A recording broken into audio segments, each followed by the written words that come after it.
आप सभी को रामनवमी की हार्दिक शुभकामनाएं। हिंदू पंचांग के अनुसार ऐसी मानता है कि भगवान श्री राम का जन्म चैत मास के शुक्ल पक्ष की नवमी तिथि यानी कि नवरात्रि की नवमी तिथि के दिन हुआ था और भगवान राम का जन्मदिन होने के कारण हिंदू धर्म में नवरात्रि के आखिरी दिन को श्री राम नवमी के रूप में मनाया जाता है। हिंदू धर्म की मान्यताओं के अनुसार भगवान श्री राम को श्री विष्णु का 7वां अवतार माना जाता है।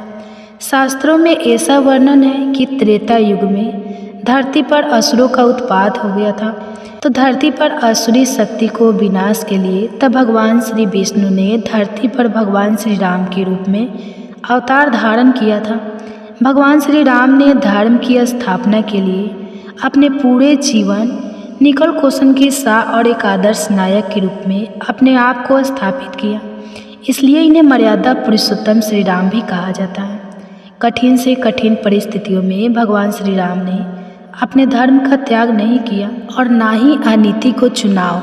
वैसे तो रामनवमी को भगवान श्री राम के जन्मदिन के रूप में मनाया जाता है, लेकिन इस दिन का एक महत्व ये भी है कि अगर व्यक्ति को इस दिन सरयू नदी में स्नान करने का पवित्र अवसर मिल जाए तो उसके भाग्य खुल जाते हैं, उसके जीवन में बहुत सारी खुशियाँ आती हैं। आज के दिन भगवान श्री राम जी की पूजा करने से सभी कासन का अंत होता है। भगवान श्री राम के साथ ही माता सीता और भगवान राम के परम भक्ति हनुमान जी का भी दिव्य आशीर्वाद प्राप्त होता है। भगवान राम अपने भक्तों के सभी दुखद लेते हैं, उन्हें जीवन में सफलता, सुख, समृद्धि और संप्रभुता का आशीर्वाद प्रदान करते हैं। रामनवमी की पूजा के लिए प्रातः काल उठकर स्नान प्राप्त करना चाहिए। भगवान श्री राम का ध्यान करें, उनके नाम का जप करें। भगवान श्री राम का नाम जप करते हुए उन्हें स्नान करें। उन्हें दूध, दही, शहद, घी और चीनी यानी कि पंचामृत से स्नान कराएं। फिर एक बार साफ स्वच्छ जल से स्नान कराएं। नए वस्त्र धारण कराएं। उन्हें चंदन का तिलक लगाएं या जो पवित्र धारण करें। साथ ही माता सीता का भी पूजन करें। भगवान श्री राम को पुष्प माला अर्पित करें। अक्षत और धूप दीप जलाकर फिर पूजन करें। आज के दिन भगवान श्री राम के सामने धूप, दीप, नैवेद्य, फल, सुपारी आदि अर्पित करें। फिर सबसे अंत में आरती उतारें और उन्हें भूख लगे। भगवान श्री राम को लगाया जाता है भूख, वह आज के दिन प्रसाद रूप में सभी लोगों में बैठकर खुद भी ग्रहण करना चाहिए और साथ ही आज के दिन की जो सबसे महत्वपूर्ण कथा है वह भी सुनना चाहिए। मान्यता है कि धर्म युद्ध में भगवान श्री राम ने भी असीम शक्ति अपने के लिए देवी दुर्गा की पूजा की थी। रामायण में वर्णित कथा के अनुसार अयोध्या के राजा दशरथ की 3 पटरानियाँ थीं, कौशल्या, सुमित्रा और कैकेयी। विवाह को बहुत समय बीत जाने के बाद भी राजा दशरथ के घर में किसी भी संतान का जन्म नहीं हुआ।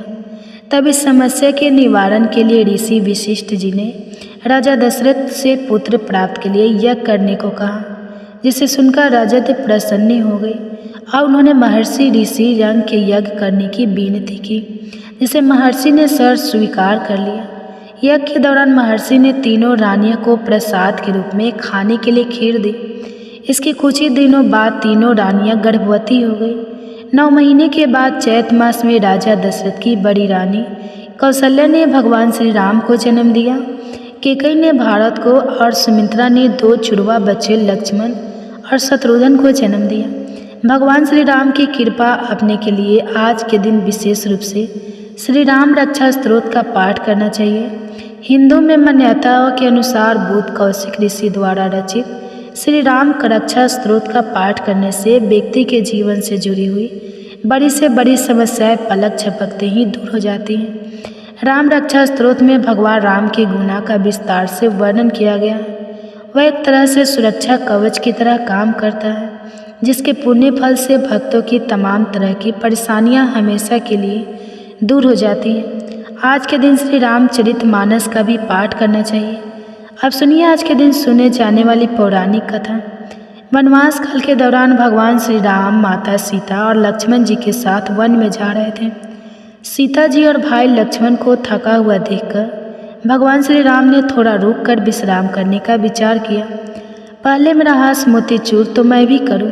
बुढ़िया बेचारी के पास मोती कहाँ से आए, जो सूट काट कर गुजर करती थी।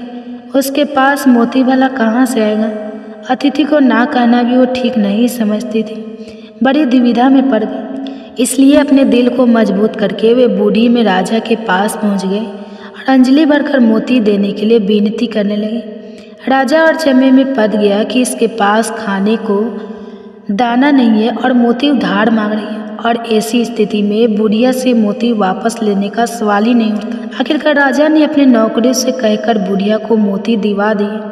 अब बुढ़िया बड़ी खुशी खुशी मोती लेकर घर आई। उसे तो मोती का और मेहमानों की अभागत की। रात भर विश्राम करने के बाद सुबह सवेरे जब भगवान श्री राम जी, सीता जी और लक्ष्मण जी जाने लगे, तब भगवान श्री राम जी ने जाते हुए उसके पानी रखना की जगह पर मोतियों का एक पेड़ लगाता दिया।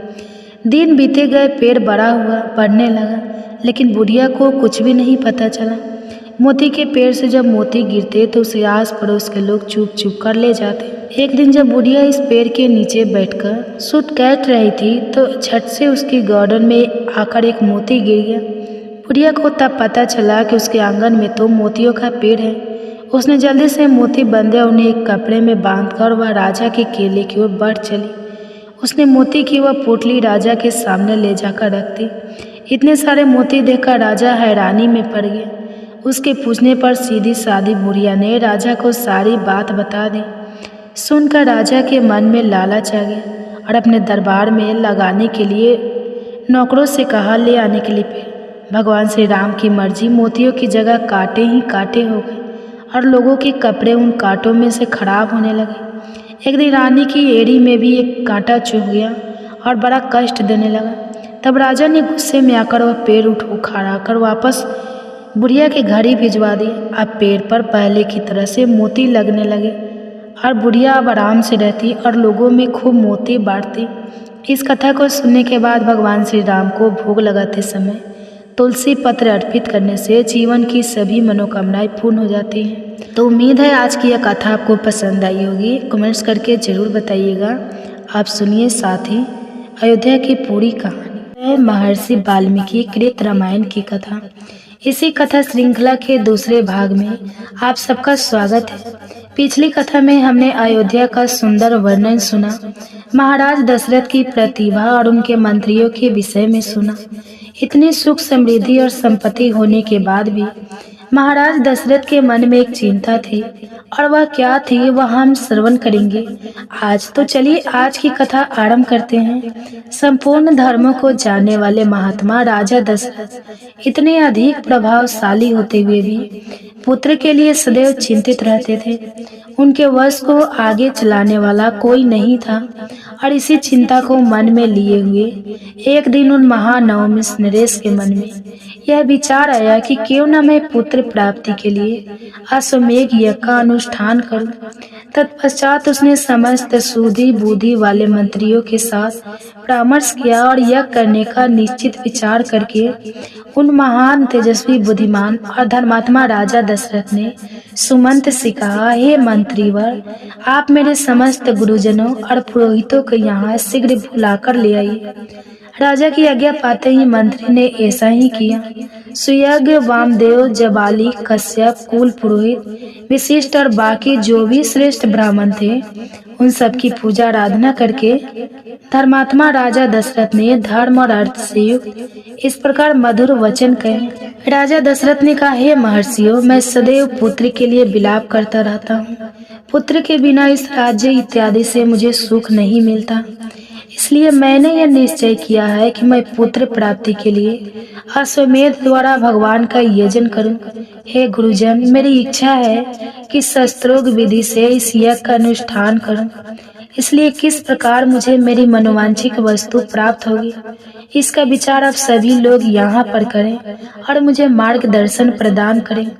जब राजा ने इस प्रकार कहा तो विशिष्ट आदि सभी ब्राह्मणों ने बहुत अच्छा साधु इस प्रकार कहकर उनके द्वारा कहे गए वचनों की प्रशंसा की, और तत्पश्चात सभी अत्यंत प्रसन्न होकर राजा दशरथ से कहने लगे, हे महाराज, यज्ञ सामग्री का संग्रह किया जाए। भूमंडल में भ्रमण के लिए यज्ञ संबंधी अश्व घोड़ा जाए और सरयू के उत्तर तट पर यज्ञ भूमि का निर्माण किया जाए। आप यज्ञ द्वारा स्वतः अपनी इच्छा के अनुरूप पुत्र प्राप्त कर सकते हैं, क्योंकि पुत्र के लिए आपके हृदय में ऐसी धार्मिक बुद्धि का उदय हुआ है। ब्राह्मणों का इस प्रकार कथन सुनकर राजा अत्यंत संतुष्ट हुए। हर्ष से उनके नेत्र चमक उठे। वे अपने मंत्रियों से कहने लगे, हे मंत्रीगण, गुरुजनों की आज्ञा के अनुसार यज्ञ की सामग्री यहाँ एकत्र कीजिए। शक्तिशाली वीरों के संरक्षण में उपाध्याय सहित अश्व को छोड़िए। सरयू के उत्तरी तट पर यज्ञ भूमि का निर्माण कीजिए। सहस्त्रोध विधि अनुसार क्रमशः शांति कर्म का विस्तार किया जाए। अगर इस श्रेष्ठ यज्ञ में कष्टप्रद अपराध बन जाने का भय ना हो तो सभी राजा इसका संपादन कर सकते हैं, लेकिन ऐसा होना कठिन है, क्योंकि विद्वान ब्रह्मा राक्षस यज्ञ में विघ्न डालने के लिए कोई ना कोई छिद्र ढूंढते रहते हैं, और इसलिए विधि के बिना यज्ञ का अनुष्ठान करने वाला यजमान तत्काल नष्ट हो जाता है। इसलिए मेरा यह यज्ञ जिस प्रकार भी विधि पूर्वक संपन्न हो सके वैसा उपाय आप कीजिए। राजा के द्वारा सम्मानित हुए सभी मंत्रीगण पूर्वतः उनके वचनों को सुनकर कहने लगे, जो आज्ञा महाराज, ऐसा ही होगा। और इस प्रकार वे सभी धर्मज्ञ ब्राह्मण भी राजा दशरथ को बधाई देते हुए उनकी आज्ञा लेकर जैसे आए थे वैसे चले गए। उन ब्राह्मणों से कहा, हे मंत्रीगण, पुरोहितों के उपदेश अनुसार ही इस यज्ञ को विधि के अनुसार हमें पूर्ण करना चाहिए। इस प्रकार अपने मंत्रियों को आदेश देने के बाद राजा अपने महल में चले गए, और वहां जाकर उन्होंने अपनी प्रिय पत्नियों से कहा, हे देवियों, दीक्षा ग्रहण करो, मैं पुत्र के लिए यज्ञ करने जा रहा हूँ। राजा के यह मनोहर वचन सुनकर उनकी सभी सुंदर कांत वाली रानियां के मुख कमल वसंत ऋतु में विकसित होने वाले पंकज के समान खिल गए। और फिर आरंभ हुआ यज्ञ करने का परिश्रम। पुत्र के लिए अश्वमेध यज्ञ करने की बात सुनकर सुमंत ने राजा से एकांत में कहा, हे महाराज, एक पुराना इतिहास है, मैंने पुराण में भी इसका वर्णन सुना है। ऋत्विजों ने पुत्र प्राप्ति के लिए इस अश्वमेध रूप उपाय का उपदेश दिया था, लेकिन मैंने इतिहास के रूप में कुछ विशेष बात भी सुनी है। हे राजन, पूर्व काल में भगवान संत कुमार ने ऋषियों के पास एक कथा कह सुनाई थी, और वह कथा आपके पुत्र प्राप्ति के साथ संबंध रखने वाली थी। उन्होंने कहा, हे मुनिवरों, महर्षि कश्यप के भीमांडक नाम से एक प्रसिद्ध पुत्र है। उनके भी एक पुत्र होगा जिसके लोगों में ऋषि भंग नाम के प्रसिद्ध होंगे। वे ऋषि श्रृंग सदा वन में ही रहेंगे, और वन में ही सदैव उनका लालन पालन किया जाएगा, और वहीं पर वे बड़े होंगे। सदा पिता के साथ रहने के कारण विप्रवा ऋषि श्रृंग दूसरे किसी को नहीं जानेंगे। हे राजन, लोक में ब्रह्मचारी के दो रूप विख्यात हैं, और ब्राह्मणों ने सदैव उन दोनों स्वरूपों का वर्णन किया है। एक तो है दंड मेला आदि धारण रूप मुख्य ब्रह्मचर्य, और दूसरा है ऋतु काल में पत्नी समागम के स्वरूप गौण ब्रह्मचर्य। उन महात्मा के द्वारा उपरोक्त दोनों प्रकार के ब्रह्मचर्य व्रत का पालन किया जाएगा। इस प्रकार रहते हुए मुनि का समय अग्नि और यशस्वी पिता की सेवा में ही व्यतीत होगा। उसी समय अंग देश में रोमपाद नामक एक बड़े प्रतापी और बलवान राजा होंगे। उनके द्वारा धर्म का उल्लंघन होने के कारण उस देश में घोर अनावृष्टि हो जाएगी, जो सभी लोगों को अत्यंत भयभीत कर देगी। वर्षा बंद हो जाने के कारण राजा रोमपाद को भी अत्यंत दुख होगा। वे शास्त्र ज्ञान में बढ़े चढ़े विद्वान ब्राह्मणों को बुलाएंगे और उनसे कहेंगे कि हे विप्रवर, आप लोग वेद और शास्त्र के अनुसार करने वाले और लोगों के आचार विचार को जानने वाले हैं, अतः कृपया करके मुझे ऐसा कोई नियम बताइए जिससे मेरे पाप का प्रायश्चित हो जाए। जब राजा इस प्रकार उनसे कहेंगे तो सभी वेदों के प्रांगण विद्वान ब्राह्मण उन्हें इस प्रकार की सलाह देंगे, हे राजन, भीमांडक के पुत्र ऋषि श्रृंग वेदों के प्रगामी विद्वान हैं। आप सभी प्रयासों से उन्हें यहाँ लेकर आइए, उन्हें बुलाकर उनका भली भांति स्वागत सत्कार कीजिए और फिर एकाग्रचित होकर वैदिक विधि के अनुसार उनके साथ अपनी कन्या शांता का विवाह कर दीजिए। उनकी यह बात सुनकर राजा चिंता में पड़ जाएंगे कि किस प्रकार से उन शक्तिशाली महर्षि को यहाँ बुलाया जा सकता है। और तत्पश्चात वे मनस्वी राजा मंत्रियों के साथ निश्चय करके अपने पुरोहित और मंत्रियों को सत्कार पूर्वक वहां भेजेंगे। राजा की बात सुनकर वे मंत्री और पुरोहित राजा से कहेंगे कि हम वहां नहीं जा सकते क्योंकि हमें महर्षि से डर लगता है। इस प्रकार कहकर वे राजा से बड़ी अनुनय विनय करने लगेंगे। इसके बाद सोच विचार करके राजा को योग्य उपाय बताएंगे और कहेंगे कि हम उन ब्राह्मण कुमार को किसी भी उपाय से यहाँ ले आएंगे और ऐसा करने से कोई दोष घटित नहीं होगा। इस प्रकार वैश्याओं की सहायता से अंगराज मुनि कुमार ऋषि श्रृंग को अपने यहाँ बुलाएंगे। उस ऋषि के उस राज्य में आते ही इंद्रदेव उस राज्य में वर्षा करेंगे और फिर राजा उन्हें अपनी पुत्री शांता समर्पित करेंगे। इस प्रकार ऋषि श्रृंग आपके जन्मदाता हुआ, वे ही आपके लिए पुत्रों को सुलभ कराने वाले यज्ञ कर्म का संपादन कर सकते हैं। और वहीं सनत कुमार की कही हुई बात मैंने आपसे निवेदित की है। जब राजा दशरथ ने यह बात सुनी तो उन्हें बड़ी प्रसन्नता हुई। उन्होंने सुमंत से कहा, हे सुमंत मुनि कुमार ऋषि श्रृंग को वहाँ जिस प्रकार और जिस उपाय से बुलाया गया, कृपया वह मुझे स्पष्ट रूप से बताओ।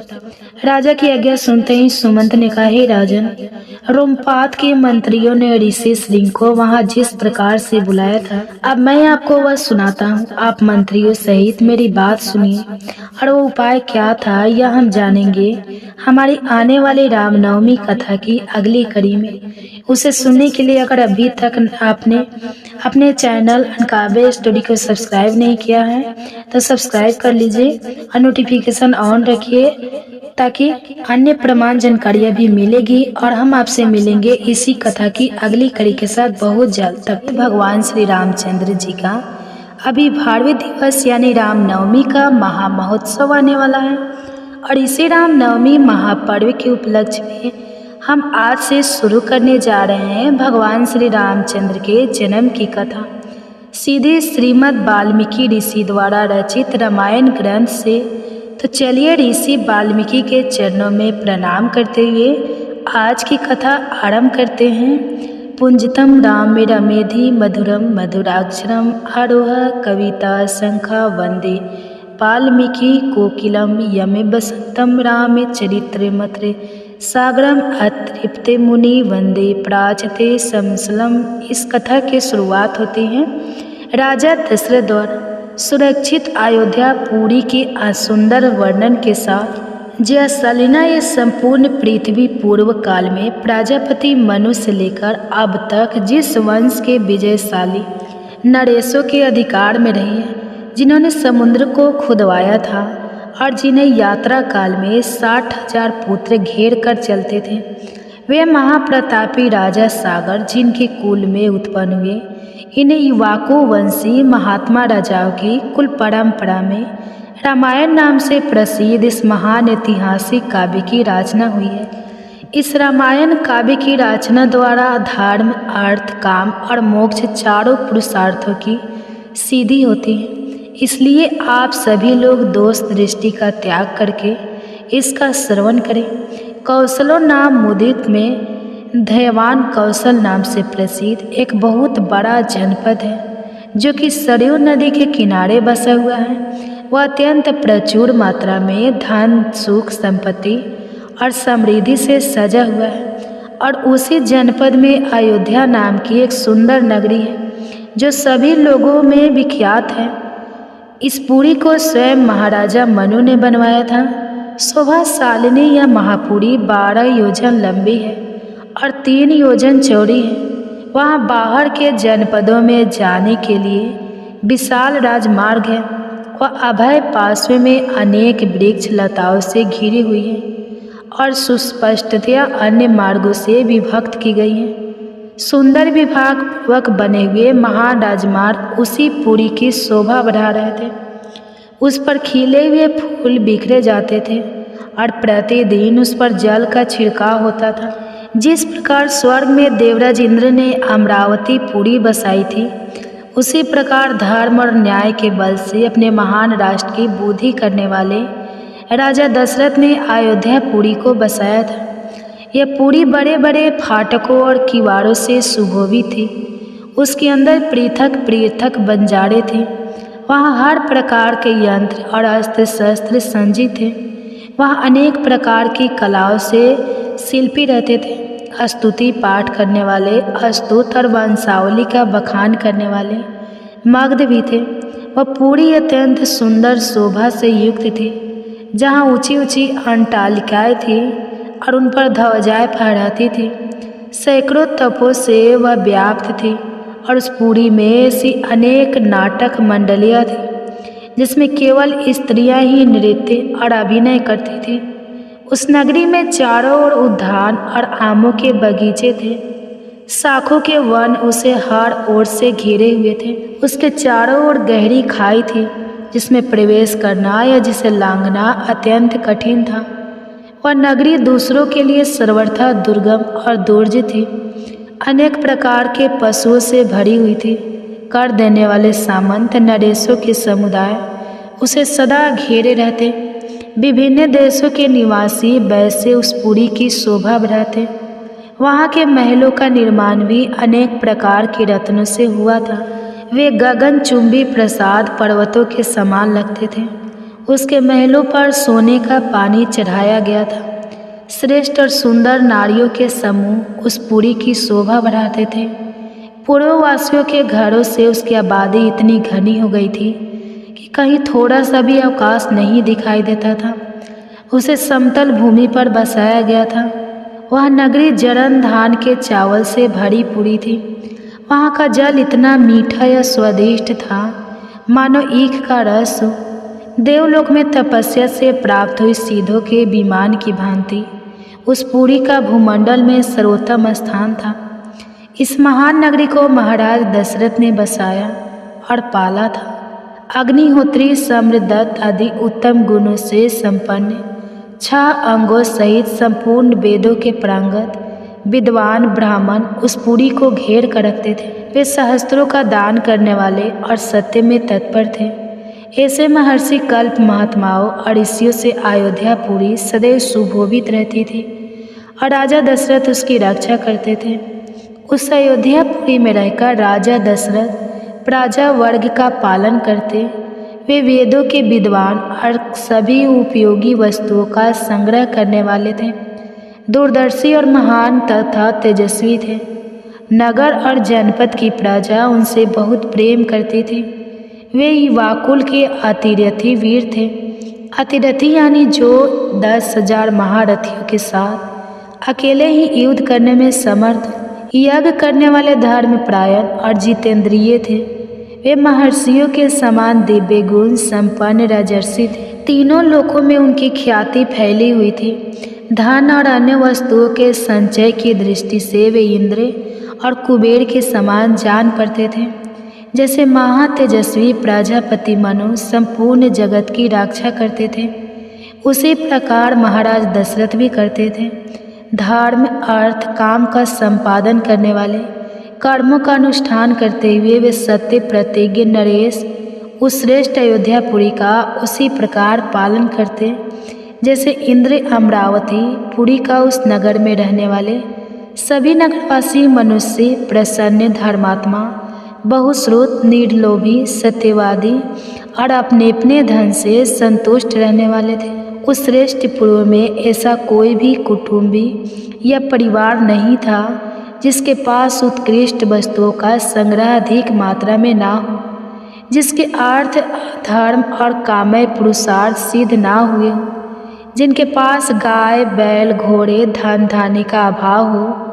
अयोध्या में कहीं भी कोई कामी, कृपण, क्रूर, मूर्ख और नास्तिक मनुष्य देखने को नहीं मिलता था। वहाँ के सभी स्त्री पुरुष धर्मशील, संयमी, सदा प्रसन्न रहने वाले, शील और सदाचार की दृष्टि से महर्षियों जैसे थे। अपवित्र अन्न भोजन करने वाला, दान न देने वाला, मन को काबू में ना रखने वाला मनुष्य वहाँ दिखाई ही नहीं देता था। कोई भी ऐसा पुरुष नहीं दिखता था जो बाजूबंद, निष्क और हाथ का आभूषण धारण किए हुए ना हो। अयोध्या में कोई ऐसा नहीं था जो अग्निहोत्र यज्ञ ना करता हो, जो क्षुद्र, चोर, सदाचार शून्य और वर्ण संकर हो। अयोध्या में कोई भी स्त्री या पुरुष ऐसे नहीं दिख रहे थे जो श्रीहीन, रूप रहित और राजभक्ति से शून्य हो। ब्राह्मण आदि चारों वर्णों के लोग देवता और अतिथियों के पूजक थे। कृतक, उदार, शूरवीर और पराक्रमी थे। वहाँ रहने वाले सभी मनुष्य दीर्घायु, धर्म और सत्य का पालन करने वाले थे। वे सदा स्त्री, पुत्र और पौत्र आदि के साथ सुख से रहते थे। क्षत्रिय ब्राह्मणों का मुँह जोते थे, वैसे क्षत्रियों की आज्ञा का पालन करते और क्षुद्र अपने कर्तव्य का पालन करते हुए उपयुक्त तीनों वर्णों की सेवा में संलग्न रहते थे। काम्भोज और बालिक देश में उत्पन्न हुए उत्तम घोड़ों से, वनायु देश के अश्व से और सिंधु नदी के निकट पैदा होने वाले दरियाई घोड़ों से, जो इंद्र के अश्व ऊंचे सोआ के समान श्रेष्ठ थे, उन सभी से अयोध्या पूरी भारी पूरी रहती थी। विंध्य और हिमाचल पर्वतों में उत्पन्न होने वाले अत्यंत बलशाली पर्वत आकार के मदमंत हाथी से भी वह नगरी पूर्ण रहती थी। ऐरावत कुल में उत्पन्न महापज्ञ के वंश में उत्पन्न हुए अंजन और वामन नामक दिग्गजों से भी वह प्रकट हुए हाथी उस पुरी की शोभा को बढ़ाते थे। हिमालय पर्वत पर उत्पन्न भद्र जाति के, विंध्य पर्वत पर उत्पन्न मद्र जाति के, सह पर्वत पर उत्पन्न होने वाले मृगी जाति के हाथी भी वहाँ उपस्थित थे। 3 योजन के विस्तार वाली अयोध्या में 2 योजन की भूमि तो ऐसी थी जहाँ पहुंचकर किसी के लिए भी युद्ध करना असंभव था, और इसलिए उस पूरी अयोध्या को इस सत्य और सार्थक नाम से प्रकाशित किया गया था। अयोध्या यानी जहाँ युद्ध ना हो और जिसमें रहते हुए राजा दशरथ इस संपूर्ण जगत का पालन करते थे। इवाको वंशी महामना महाराज दशरथ के मुख्य रूप से 8 मंत्री थे, जो मंत्र के तत्व को जानने वाले और बाहरी चेष्टा देखकर ही मन के भाव को समझने वाले थे। वे सदा ही राजा के प्रिय और हित में लगे रहते, इसलिए उनका यश बहुत फैला हुआ था। वे सभी शुद्ध आचार विचार से युक्त थे और राजकीय कार्यों में संलग्न रहते थे। और इन मंत्रियों के नाम हैं दृष्टि, जयत, विजय, सुराष्ट्र, राष्ट्रवर्धन, अकोप, धर्मपाल और सुमंत्र, जो कि अर्थशास्त्र के ज्ञाता थे। ऋषियों में श्रेष्ठतम विशिष्ट और वामदेव, यह 2 महर्षि राजा के माननीय ऋतुबीज पुरोहित थे।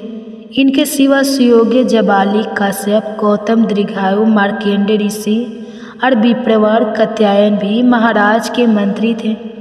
इन महर्षियों के साथ राजा के पूर्व परंपरागत संबंध मंत्री का कार्य करते थे। वे सबके सब विद्वान होने के कारण विनयशील, सलज्जे, कार्यकुशल, जितेंद्र श्री संपन्न महात्मा, समस्त राज कार्यों में सावधान, श्रोतेय, पराक्रमी, यशस्वी और राजा की आज्ञा के अनुसार कार्य करने वाले थे। वे कभी भी काम, क्रोध या स्वार्थ के वशीभूत होकर झूठ नहीं बोलते थे। अपने या शत्रु पक्ष के राजाओं की कोई भी बात उनसे छिपी नहीं रहती। दूसरे राजा क्या करते हैं, क्या कर चुके हैं और क्या करना चाहते हैं, यह सभी बातें गुप्तचरों द्वारा उन्हें पाता रहती थी। उनके सभी मंत्री व्यवहार कुशल थे।